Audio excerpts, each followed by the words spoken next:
багымдат намазынын убактысы азыр 3-төн 5 мүнөт өткөндө кирет. Саат 5-тен 15 мүнөт өткөндө күн чыгат дейли мисалы. Ушул убакыт бул багымдат намазынын убактысы. Бирок шариятыбызда пайгамбарыбыз көбүнчө кайсыл учурда окуган?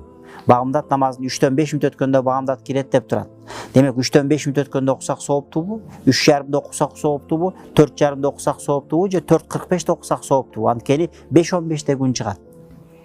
Ошол намаздын убактысы башынан баштап этегине жери бул намаздын убактысы болуп эсептелет дагы. Кайсыл учур эң сооптуу убактысы десе, пайгамбар алейхиссалату вассаламдын хадистерине таянып айтат да. Пайгамбар алейхиссалату вассалам ошондо айткан: "Асфиру бил фажр" деген да.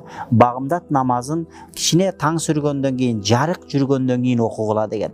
Ошон үчүн кечеги өткөнкү сабактарда биз хадистерде окудук. Багымдат намазын окугандан кийин эшикке чыгып жааны атса, жаанын огу кайсыл жерге түшкөнүн көргөн да. Демек биздин мазхаб боюнча, Ханафи мазхабы боюнча таңкы саат 3 эле күн али капкараңгы болуп турган кезде ал жерде адам өзүнүн колун өзү көрбөй турган караңгы болот. Ошол учурда намазды окуп алса 1:30, намазы моюндан сакыт, моюндан кутулду болуп эсептелет. Бирок кичине пайгамбарыбыздын таалимине амал кылбагандыктан, кичине күн жарытып барып окугандыктан сообу бир аз кем болуп калат да.